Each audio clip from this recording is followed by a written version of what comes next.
Now it is water resources and it is not a teaching ये कोई आपको पढ़ाने का वो नहीं है, उल्टा आप ही को जो है आंसर्स के पता होनी चाहिए। मैं आपसे क्वेश्चन फॉर्म में पूछूंगी like how much % of earth is covered with water? 71% of the land is covered with water and then 29% with land. Then अगर हम इस वाटर को 100% में कन्वर्ट कर दें, जो कि हमारा लाइन वाटर 71% वाटर है, उसको हम 100% में कन्वर्ट करें तो 96.5% जो हमारा पानी है वो किस में है? खारा है। बिकॉज कहाँ पे है वो? ओशन एंड सीज में, ठीक है। और खारा क्यों होता है पानी? बिकॉज उसमें नदियां जो है अपने साथ बहुत सारा सेडिमेंट्स लेकर आती हैं और उसमें जब ओशंस में गिरती हैं, मर्ज होती हैं, तो उसमें बहुत सारा जो है सॉल्ट का एडिशन होता है। देन सिर्फ 2.5% इज फ्रेश वाटर, और इस अगर हम 2.5% को भी 100% में कन्वर्ट करें तो 70% जो हमारा फ्रेश वाटर है वो आइस शीट्स एंड ग्लेशियर्स के फॉर्म में है इन अंटार्कटिका, आर्कटिक एरिया, और जो भी हमारे आइसलैंड है, जो भी हमारे बर्फीले एरियाज है, वहाँ पे आइस की फॉर्म में प्रेजेंट है, जो कि हम उसे इस्तेमाल नहीं कर सकते। सो जस्ट बचा कितना? 29% which is in the form of ground water and जो भी हमारा सरफेस वाटर है। ग्राउंड वाटर मतलब पानी की जमीन के नीचे, और सरफेस वाटर मतलब जो भी हमारी नदियों में पानी है, नदियों में, झीलों में, तालाबों में पानी, उसको हम क्या कहते हैं? सरफेस वाटर, ठीक है। देन हाइड्रोलॉजिकल साइकिल के बारे में सभी को पता है क्या होता है? वाटर साइकिल पता है? इवापोरेशन क्या होता है मालूम है? तो इवापोरेशन आपको पता है कि when water vapour, water liquid changes into gas, है ना, तो इस प्रोसेस को हम इवापोरेशन कहते हैं। एंड इवापोरेशन होता है कैसे? बिकॉज ऑफ द इंसोलेशन, जो सन की रेज होती हैं उनके थ्रू जो है इंसोलेशन होता है, इवापोरेशन होता है। देन नेक्स्ट जो है वो है हमारा कंडेंसेशन। कंडेंसेशन क्या होता है कि जो भी इवापोरेशन हुआ और उससे जो गैसेस लिक्विड निकल के गैसेस में कन्वर्ट हुआ, अगेन वो किस में कन्वर्ट होता है? लिक्विड और सॉलिड में, जिसको हम कंडेंसेशन कहते हैं। तो जो भी भाप इवापोरेशन बन के पानी ऊपर जाता है स्काई में, एटमॉस्फेयर में, वो जहाँ भी उसको कुछ हाइग्रोस्कोपिक न्यूक्लियस मिलते हैं, मतलब कोई बेस मिल रहा है, जैसे कोई कंकड़ पत्थर, डस्ट पार्टिकल्स मिलते हैं, उनके आसपास वो एक्यूमुलेट होना शुरू हो जाता है धीरे धीरे, और जब उसका साइज बढ़ जाता है तो उसी को हम क्लाउड कहते हैं। और जब और साइज बड़ा हो जाता है, उसी में पानी जो है धीरे धीरे एक्यूमुलेट होता रहता है, तभी आपकी जो है वर्षा होती है। वो तो अलग जो है उसी में है। वैसे इसी प्रोसेस से जो है बारिश भी होती है, प्रेसिपिटेशन। कंडेंसेशन के बाद क्या होता है? प्रेसिपिटेशन। जो बारिश होती है वो कहाँ से होती है? क्लाउड से तो होती है, ठीक है। तो ये हमारा था वाटर साइकिल। और वाटर साइकिल जो है, it why we are studying about water cycle, because it helps to maintain water cycle, water level on the earth. हमारे अर्थ से जो पानी जाता है एज इवापोरेशन, वो वापस भी आ जाता है through the process of precipitation, ठीक है। Now is water renewable resource? Question ये आता है। रिन्यूएबल, नॉन रिन्यूएबल समझते हो आप? Renewable means those resources which can be used again and again, जिसे हम बार बार इस्तेमाल कर सकते हैं, वो खत्म होने वाले नहीं है। जैसे सूर्य की ऊर्जा है, सोलर एनर्जी है, विंड पावर है, टाइडल है ना। तो ये सारी जो है नेचुरल जो है हमारे रिसोर्सेज हैं, जो कि नियर फ्यूचर में एंड नहीं होंगे। तो क्या हमारा वाटर भी ऐसा रिसोर्स है? Earlier it was, but now water जो है उस पर क्वेश्चन मार्क लग गया कि क्या सच में रिन्यूएबल रिसोर्स है कि नहीं है। क्यों? Because of the pollution. जो मानव है, because of the human activities, जो भी आपकी वाटर बॉडीज है, they are getting polluted day by day. उसके रीजंस क्या है? देखो, इस चैप्टर में मुझे जहाँ तक लगता है आपके ऐसे क्वेश्चन आएंगे जैसे कि आपको खुद के समझने लायक है ना, लाइक पॉल्यूशन के रीजंस क्या है, पॉल्यूशन को हम कंट्रोल कैसे कर सकते हैं, वाटर पॉल्यूशन को। इस तरह के क्वेश्चन इसमें ज्यादा आएंगे, क्योंकि इसमें फैक्ट बहुत कम है, और मतलब ये ना कि इंडस्ट्रियल है, मतलब फैक्टर्स हैं और उसको हम लोग कैसे सकते हैं।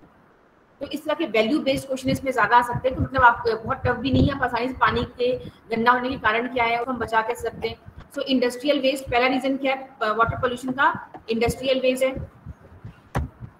दूसरा क्या है? Use of chemical fertilizers, use of chemical pesticides, जो हम लोग कीटनाशक इस्तेमाल करते हैं खेतों में, या फिर जो है हमारे जो खाद इस्तेमाल करते हैं, जो केमिकल फर्टिलाइजर होते हैं, वो जब बारिश होती है तो वो बहकर आसपास की नदियों में चले जाते हैं एज सरफेस रन ऑफ।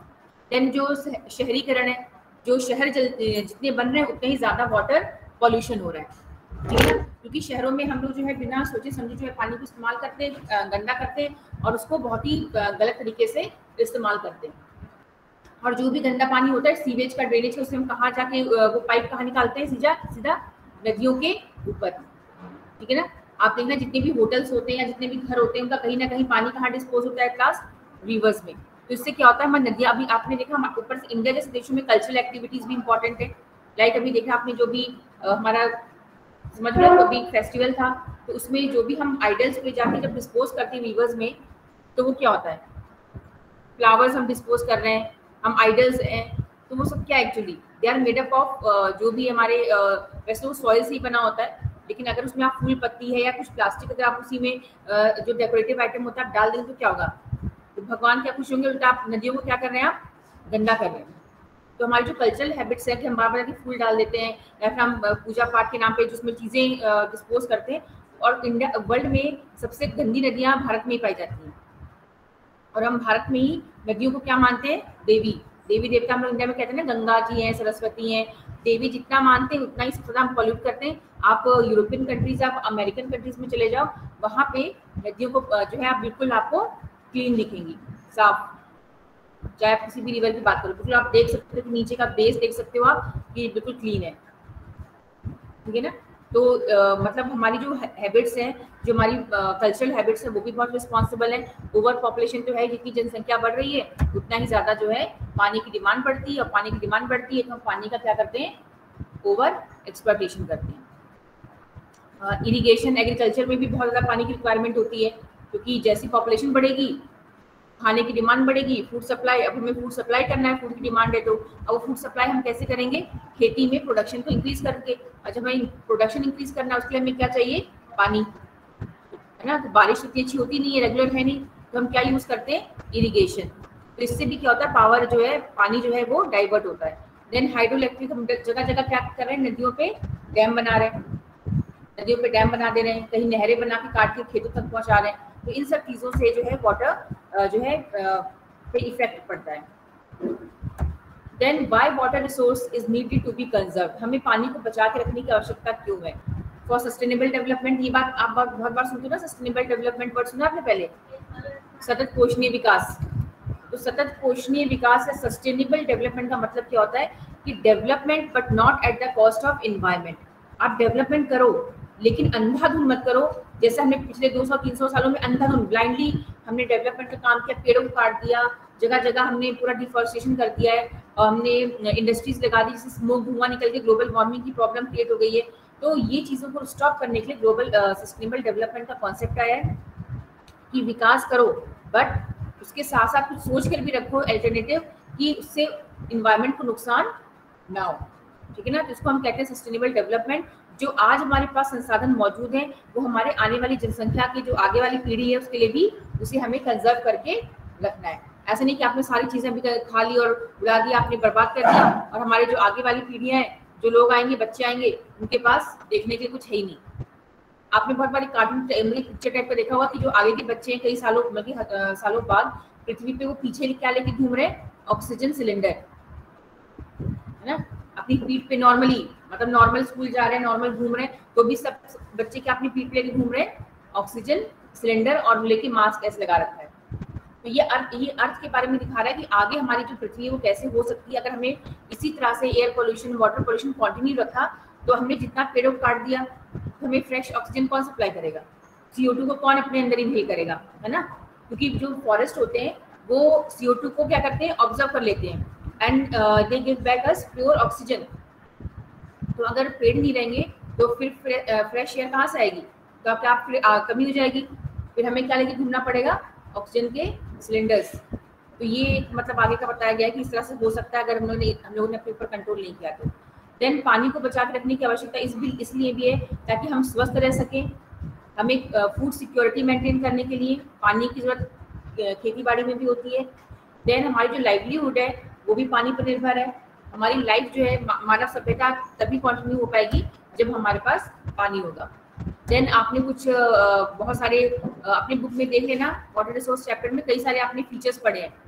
मतलब जैसे कुछ डैम्स के बारे में दिया था ना, हाइड्रोलॉजिकल स्ट्रक्चर्स देखना, एंशिएंट टाइम के हाइड्रोलॉजिकल स्ट्रक्चर्स लाइक हौजे खास।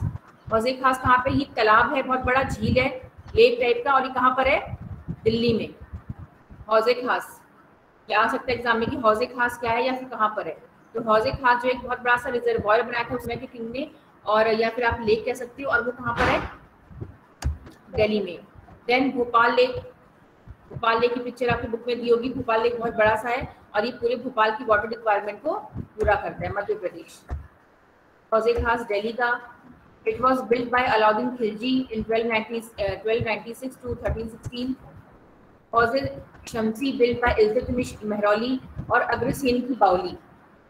ठीक है, अग्रसेन की बावली ये कहाँ पर है, ये महाराजा अग्रसेन ने बनाया था। और एक बावली मतलब क्या होता है कि दीवार टाइप की बना देना, जब भी बारिश होती है तो पानी उसी के अंदर क्या हो जाता है, स्टोर हो जाता है। देन नेक्स्ट हमारा डैम्स। डैम्स के बारे में आपको क्या मालूम होना चाहिए। Dams are known as multipurpose because dams हमारी बहुत सारी जो है हमें फैसिलिटीज प्रोवाइड करते हैं। लाइक दे कंट्रोल फ्लड, बाढ़ को आने में रोकते हैं। बारिश होती है तो रिजर्वायर में एक्स्ट्रा पानी स्टोर कर लिया जाता है। देन सूखे के टाइम हमें पानी प्रोवाइड करते हैं। जैसे मान लो नीचे प्लेन एरियाज में या कहीं भी सूखा पड़ गया तो वो क्या करते हैं, रिजर्वायर से पानी छोड़ देते हैं और नदियों का लेवल क्या हो जाता है, इंक्रीज हो जाता है। या इरिगेशन के लिए पानी पहुंचाना है, ड्रिंकिंग पर्पज हो गया, इलेक्ट्रिसिटी जनरेशन हो गया, है ना, इरिगेशन। तो ये सारी जो है बेनिफिट्स हैं। फ्लड कंट्रोल, पानी पहुंचाना ड्रॉट के समय, drinking purpose, then hydro electricity का जनरेशन करना एंड इरिगेशन के लिए पानी सप्लाई करना। ये सारे के सारे फंक्शंस किसके, आज की जो मॉडर्न डैम्स हैं ये सारी फैसिलिटीज प्रोवाइड करते हैं। इसीलिए इनको क्या कहा जाता है, मल्टीपर्पज डैम्स। टिहरी डैम कहाँ पर है, on Bhagirathi river, Uttarakhand. Bhakra Nambol dam क्या है, हाईएस्ट डैम है। टिहरी डैम सबसे बड़ा डैम है। सबसे ऊंचा डैम कौन सा है, भाखड़ा ऑन सतलुज रिवर, पंजाब में। सबसे लंबा डैम कौन सा है, हीराकुड, हीराकुड HIRAKUD, हीराकुड, महानदी रिवर पे ओडिशा में। लेकिन जो हमारे डैम्स हैं, मल्टीपर्पज डैम जो है वो बहुत कंट्रोवर्शियल भी होते हैं। कंट्रोवर्शियल मतलब जब भी कहीं डैम बनाया जाता है तो आप देखोगे बहुत सारे इन्वायरमेंटलिस्ट हैं या सोशल एक्टिविस्ट हैं, वो कूद पड़ते हैं सरकार के सामने कि डैम नहीं बनाना है ना। तो ये क्यों मना करते हैं इस चीज़ को, क्योंकि डैम जो होते हैं थोड़े प्रॉब्लमेटिक भी होते हैं। For example, they are not good for the environment. ठीक है, जब भी हम कहीं डैम बनाते हैं तो हमें क्या करना पड़ता है, या तो वहाँ के जो लोग होते हैं उनको वहां से हटाना पड़ता है, डिस्प्लेसमेंट करना पड़ता है। लाइक टिहरी डैम बना था तो पूरा टिहरी शहर खाली कराया गया था, ठीक है ना। तो आपको या तो जो है पूरा का पूरा लोगों को डिस्प्लेस करना पड़ेगा। अगर आसपास जंगल है तो पूरे जंगल को आपको क्या करना पड़ेगा, खत्म करना पड़ेगा, ठीक है ना। पूरे जंगल को आपको डिफॉरेस्टेशन करना पड़ेगा। तो ये सारे कुछ प्रॉब्लम्स हैं। जब आप डैम बना देते हो तो क्या होता है, पानी रेगुलेट हो जाता है, पानी जो है फ्रीली मूव नहीं कर पाता है। इससे जो एक्वेटिक लाइफ होती है, मछलियाँ जो होती हैं उसमें, उनको भी ब्रीडिंग करने में काफ़ी प्रॉब्लम फेस करनी पड़ती है। तो ये सारी जो है प्रॉब्लम है। देन लोगों का डिस्प्लेसमेंट हो जाता है, वहाँ की फ्लोरा एंड फौना पे इफेक्ट होता है, जानवरों को प्रॉब्लम होती है। देन इससे जो है सॉइल का डिग्रेडेशन होता है। ये सारी समस्याएं हैं डैम से रिलेटेड हुई। और सबसे बड़ी प्रॉब्लम क्या है कि वहाँ के लोगों को हटाया जाता है, ठीक है ना। और जंगल के आसपास मेनली कौन रहते हैं, शेड्यूल ट्राइब्स रहते हैं, जो ट्राइबल पीपल है या फिर जो गांव के लोग हैं वही रहते हैं। तो उनको हटाया जाता है, जिससे कि जो सोशलिस्ट है वो कहते हैं कि इनको इनकी ज़मीनों से हटा दिया गया, या फिर वो अब कोई भी अपना घर थोड़ी छोड़ना चाहेगा, है ना। और नए सिरे से लाइफ को स्टार्ट करना। घर तो चलो आप सरकार कंपनसेशन दे देती है कि आपको हम इतनी ज़मीन दे रहे हैं, इतना पैसा दे रहे हैं, लेकिन जो लोग वहाँ पे कामकाज करते हैं फिर उसका क्या होगा। अब जैसे बहुत लोग विस्थापित है, यहाँ पर पूरा इसलिए बना हुआ क्योंकि टिहरी से उनको हटा के सरकार ने यहाँ पर ज़मीनें दे दी, लेकिन सरकार ने फिर ज़मीन दी, उनको कंपनसेशन दिया है अच्छा खासा। तो लेकिन कई जगह कंपनसेशन भी प्रॉपरली नहीं मिल पाता है। सरकार प्रॉमिस कर देती है कि हम आपको कंपनसेशन दे देंगे, हम आपको रोजगार दे देंगे नई जगह पर, लेकिन वैसा नहीं हो पाता। इसीलिए काफ़ी कंट्रोवर्सी होती है। और कहा जाता है कि इससे जो बड़े लोग होते हैं, अमीर लोग होते हैं, उनको फायदा होता है, और जो वहाँ के आसपास के रहने वाले लोग होते हैं उनको काफ़ी नुकसान होता है। जो कंपनी को ठेका दिया जाता है कि आपको डैम बनाना है, उसको तो फायदा हो गया, वो जो इंडस्ट्रियलिस्ट है, लेकिन जो लोग वहाँ के गरीब लोग हैं उनको दिक्कत होती है। इसीलिए जो हमारे डैम्स होते हैं वो कंट्रोवर्शियल होते हैं। Inter state water disputes. Inter state मतलब कभी कभी दो राज्य सरकारों के बीच में पानी को लेकर लड़ाई होती है।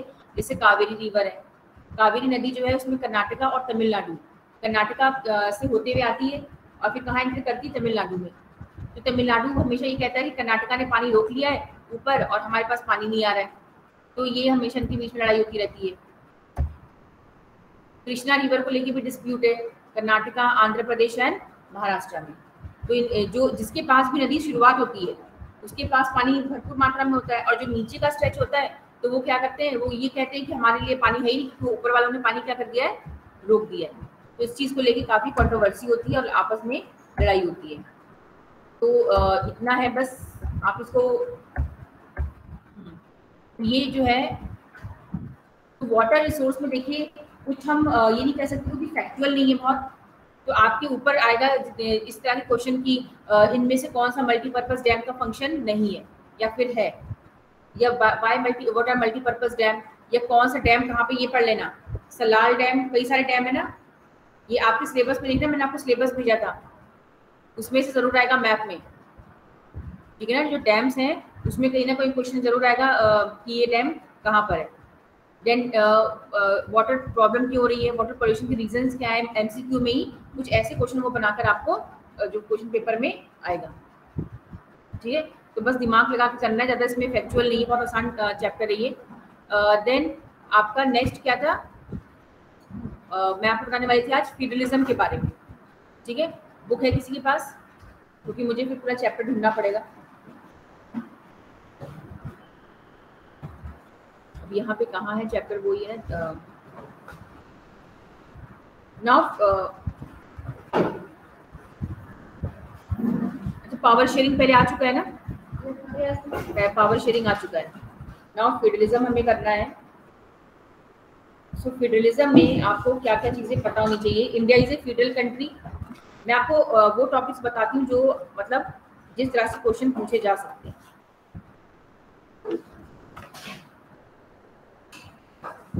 ओके, सो पहले आपको पता होना चाहिए कि फेडरलिज्म होता क्या है। ऑलराइट, क्वेश्चन आ सकता है like which one of the following is not a feature of federalism. तो 4 ऑप्शन दे दिए गए और आपसे कहा गया कि इसमें से कौन सा जो है फेडरलिज्म का फीचर या विशेषता नहीं है या है, कुछ भी दे सकते हैं। अब बोर्ड में काफी टफ पेपर आएगा, इसी तरह की चीजें क्वेश्चन आएंगे। हम लोग जो देते हैं वो काफी इजी लेवल होता है, लेकिन बोर्ड का पेपर काफी टफ आएगा। उसमें मैच द फॉलोइंग टाइप का या फिर कोड, ये कौन सा कोड सही है, इस तरह के क्वेश्चन ज्यादा आते हैं, तो उस हिसाब से आप पढ़िएगा। तो फेडरलिज्म क्या होता है आपको पता है कि in which the power is divided between different units of the government, ठीक है। और हमारे देश में कितनी यूनिट्स हैं, सेंट्रल गवर्नमेंट, स्टेट गवर्नमेंट और पंचायत, है ना। लेकिन बेसिकली पंचायत तो लोकल सेल्फ गवर्नमेंट है। पावर किसके बीच में डिवाइडेड है, central government and state, union and state के बीच में पावर डिवाइडेड है। और ये हमें कहाँ से पता चलता है कि कौन सी पावर किसके पास है, सही, हमें कहाँ से पता चलता है कि कौन सी पावर किसके पास है। आपको मैंने बताया था ना, लिस्ट होती है, बहुत इंपॉर्टेंट है, इसमें से पक्का आएगा कि कौन सी पावर किसके पास है। ये कंकरेंट आपको बताया था ना, यूनियन लिस्ट, स्टेट लिस्ट और कंकरेंट लिस्ट। आपसे एग्जाम में पूछ लिया गया कि पुलिस या फिर आपका जो है एग्रीकल्चर, ट्रेड, कॉमर्स, इरिगेशन, ये किस लिस्ट में आते हैं और किस गवर्नमेंट का इसके ऊपर वो है, जुरिस्डिक्शन है, स्टेट लिस्ट में आते हैं। Then education, forest, marriage, adoption, trade union, succession, ये किस में आता है, कंकरेंट में। मतलब इसमें स्टेट और सेंट्रल दोनों इसमें काम कर सकते हैं। And defence, foreign affairs, banking, currency, communication, ये सब किसके अंडर में आता है, नेशनल में, यूनियन लिस्ट में। देखो हमारे जो भी इंपॉर्टेंट मिनिस्टर्स का आप नाम सुनते हो ना, डिफेंस मिनिस्टर हो गए, इसका मतलब डिफेंस नेशनल लेवल पे आ गया। फॉरेन अफेयर्स, ये जो ऑब्वियस ही बात है, अब फॉरेन अफेयर आएगा तो हमारा कोई उत्तराखंड अलग से तो जाएगा नहीं अमेरिका के प्रेसिडेंट के साथ बात करने, हमारे राष्ट्रपति जाएंगे। गए ना मोदी जी, कहाँ गए, अमेरिका गए भी, देखा। तो ये नहीं कि कोई बिहार अपने मन से बात कर ले, किसी रशिया से या चाइना से रिलेशन रख ले। तो इंडिया एज ए होल, हमारा जो रिश्ता दूसरे देश के साथ होता है वो इंडिया एज ए कंट्री का होता है, ना कि किसी इंडिविजुअल स्टेट का, ठीक है। तो बहुत आसान से, फाइनेंस, देश का खर्चा कैसे चलेगा, ये पूरा किस में आता है, सेंट्रल में, यूनियन में। डिफेंस, अगेन डिफेंस भी अगर लड़ाई लगेगी तो पूरे एक राज्य थोड़ी जाएगा लड़ने के लिए, पूरा इंडिया की जो आर्मी होती है, आर्मी किसकी होती है, यूनियन की। तो ये आपने सुना है पुलिस आपने सुना होगा, उत्तराखंड पुलिस, यूपी पुलिस, लेकिन ये सुना कहीं कि उत्तराखंड की आर्मी है या यूपी की आर्मी है? नहीं ना। आर्मी किसकी होती है? नेशनल लेवल पे, यूनियन, ठीक है। और आपको पता है ना, तीनों विंग्स जो होती हैं, आर्मी, नेवी और थल सेना, उसका अध्यक्ष कौन होता है? राष्ट्रपति, ठीक है ना। कमांडर, जो चीफ कमांडर होते हैं, वो राष्ट्रपति होते हैं। तो इसमें बहुत ज़्यादा कोई परेशान होने वाली चीज़ नहीं है। देन ये हो गया। देन हमारे इंडिया में, तो इस पे लिस्ट जो है हमारे जो पावर्स हैं उनको आप पढ़ लीजिएगा। देन हमारी कंट्री में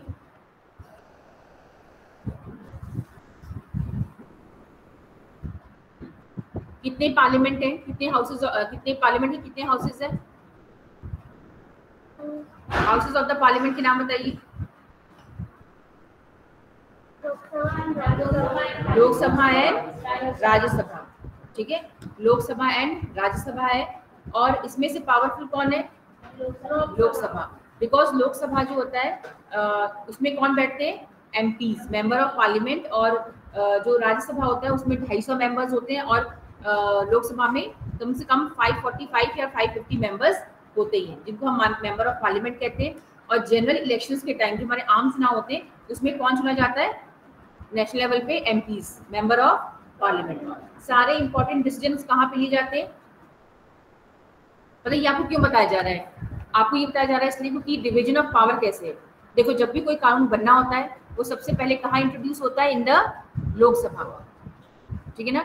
दो तरह के बिल होते हैं, एक ऑर्डिनरी बिल होता है, एक फाइनेंशियल बिल होता है, ठीक है। तो ऑर्डिनरी बिल आप कहीं भी इंट्रोड्यूस कर सकते हो, चाहे लोकसभा या राज्यसभा। लेकिन अगर फाइनेंशियल बिल है, पैसों से रिलेटेड कुछ है, तो सिर्फ और सिर्फ कहाँ इंट्रोड्यूस होता है? लोकसभा में। तो लोकसभा से अगर पास हो गया तो कहाँ जाता है फिर? राज्यसभा के पास।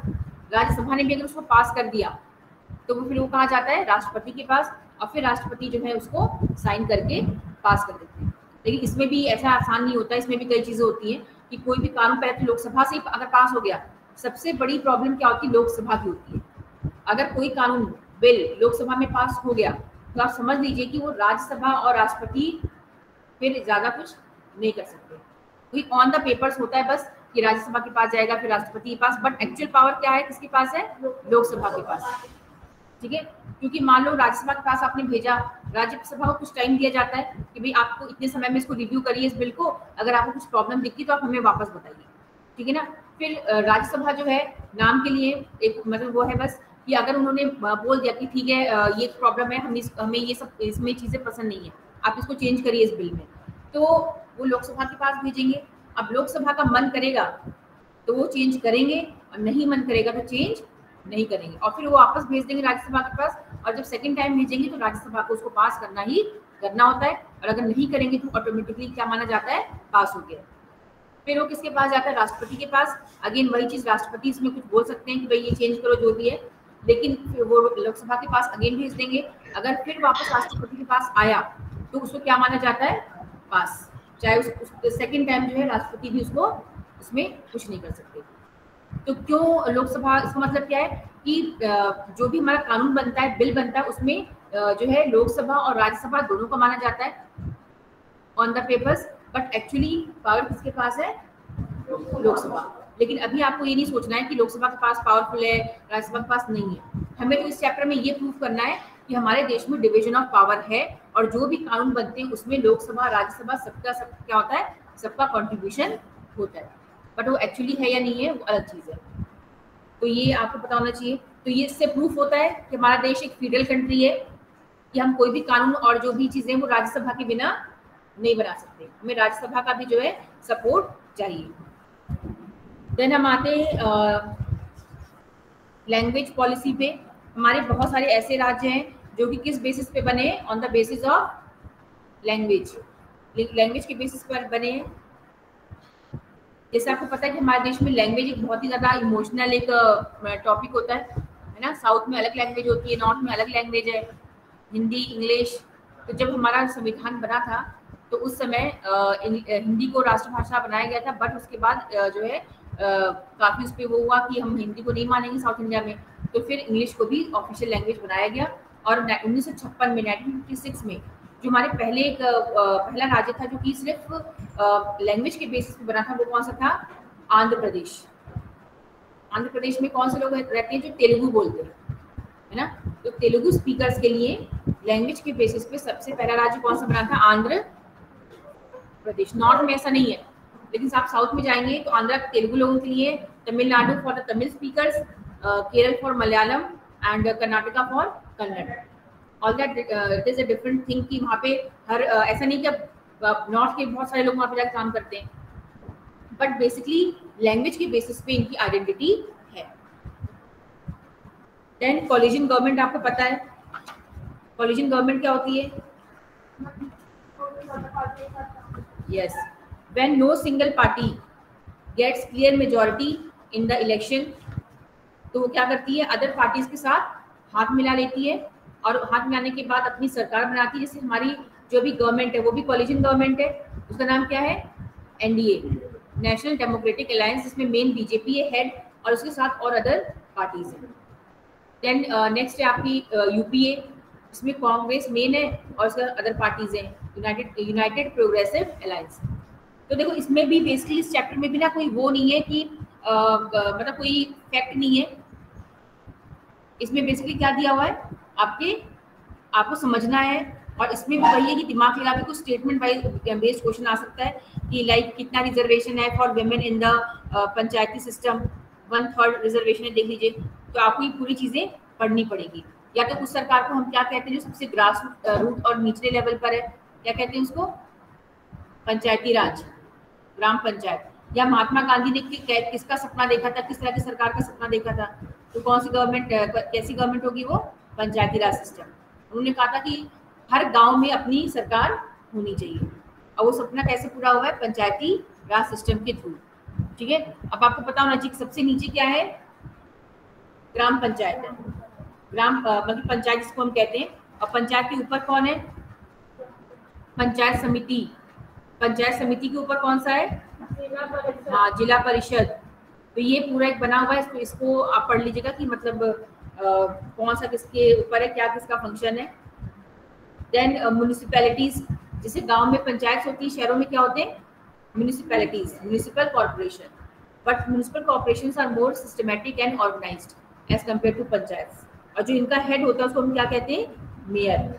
म्युनिसिपल का जो चेयरपर्सन होता है उसको हम कहते हैं मेयर, और वो भी पॉलिटिकल हेड होता है, मतलब कोई नेता होता है, कोई मिनिस्टर होता है, उसको जो है पोस्ट दी जाती है, इंपॉर्टेंट पोस्ट है ये। तो ये दोनों ही चैप्टर्स आपके हो गए हैं, इसका जितना हो सकता था मैंने रिवीजन करा दिया है। तो बेसिकली फ्यूडलिज्म क्या है, तीनों लिस्ट कौन सी है, कौन सी पावर दी गई है, ये आप इसको कर लीजिएगा। एंड देन जो भी है लोकसभा राज्यसभा में कौन क्या है, किस तरह से डिस्ट्रीब्यूशन है पावर का, एंड स्टेट रिलेशन थोड़ा सा, एंड डिसेंट्रलाइजेशन ऑफ 1992 कि 1992 में किस तरह से डिसेंट्रलाइजेशन, क्या क्या चीज़ें हुई, तो उसकी एक बार रीडिंग कर लीजिएगा। देन तो हमारे वाटर रिसोर्स, मैंने जैसे कहा कि इसमें भी कोई फैक्ट नहीं है, जब तक आप चैप्टर लाइन बाय लाइन नहीं पढ़ेंगे तो आप तभी आप एग्जाम में इसको अच्छी तरीके से अटेम्प्ट कर पाएंगे। ठीक है, अब नेक्स्ट है हमारा कल हम करेंगे sectors of the economy. History आ नहीं रहा है तो सेक्टर्स ऑफ द इकोनॉमी बचा, और कौन सा चैप्टर है? बस only 4 chapters are coming. Water resource, agriculture हो चुका है, ये इसका करवा दिया मैंने रिविजन, एंड अब एक चैप्टर बचा है sectors of the economy. Then pattern आपको पता है ना, रीजनिंग एग्जेशन क्वेश्चन आप पहली बार करोगे तो मुझे कल याद दिलाना क्लास में, मैं आपको रीजनिंग एग्जेशन और पूरा पैटर्न जो है पेपर का वो मैं बताऊंगी। 40 नंबर का आपका होगा, ठीक है ना, 40 नंबर का पेपर होगा आपका, और सब एमसीक्यू बेस्ड होगा, एमसीक्यू बेस्ड रीजनिंग एंड एग्जेशन, एंड जो आपका होता है पैराग्राफ बेस्ड। ठीक है ना, तो पैराग्राफ जो बेस्ड आता है ना उसमें भी बहुत ध्यान से आप लोग करना। पिछली बार आपका सामने सामने जो कुछ चीजें जो होती है ना, हर चीज ये मत सोचो कि बचकानी तरीके से आपको ये मिलेगा कि पैराग्राफ दे दिया गया, सारे आंसर उसी में है और आप उसी को उठा के लिख दोगे। ये पैराग्राफ का मतलब नहीं होता है। आपको पैराग्राफ दिया जाएगा, बट वो पूरे चैप्टर की थीम को कवर करता है। उसमें कई चीजें जो नहीं भी दी रहेंगी लेकिन वो आपसे पूछा जाएगा इनडायरेक्ट वे में कि इसका क्या मतलब। अब हमने दे दिया कि भाई इतने में वर्ल्ड वॉर हुआ था, तो आप उठा के डेट लिख दें। तो इस तरह के क्वेश्चन अगर आप सोचें कि पैराग्राफ बेस्ड में आएंगे तो नहीं आएंगे। जैसे हिस्ट्री का क्वेश्चन था पिछली बार, कि वो क्या था कि सीक्रेटली काम करते हैं, कुछ ऐसा था कुछ। अब उसका ऑप्शन ए था, क्योंकि अब सीक्रेट काम तो आदमी कब करता है, जब वो किसी को बताना नहीं चाहता है ना। तो जो भी रेवोल्यूशनरीज थे वो नहीं चाहते थे कि हमारी बात सबको पता चले, तो वो था पता नहीं क्या क्या मुनार्क है, पता नहीं क्या क्या सबने टिक मार्क कर रखा था, है ना। तो बहुत ध्यान से केस स्टडी पढ़िएगा, पहले क्वेश्चन अच्छे से एक बार पढ़ लेना। जब क्वेश्चन एक बार पढ़ लोगे, क्वेश्चन पढ़ने के बाद फिर आप जब केस स्टडी पढ़ोगे ना, जब केस स्टडी पढ़ोगे आप लाइन लाइन, तो आपको याद रहेगा कि इस क्वेश्चन का आंसर यहाँ पर हमें मिल सकता है, मतलब उसका मिलता जुलता। तो ऐसे नहीं था कि सिर्फ केस स्टडी पढ़ लो फिर बोलोगे फिर कौन सा क्वेश्चन है। पहले एक बार क्वेश्चन ध्यान से पढ़ना, उसके बाद फिर केस स्टडी देखना, फिर एक बार करके करना, ध्यान से करना। रीजनिंग और एसेशन आप लोगों ने बहुत खराब किया था, तो इसके बारे में मैं कल आपको बताऊंगी, मुझे याद दिलाना, ठीक है ना। मैं सब क्वेश्चन बताऊंगी आपको।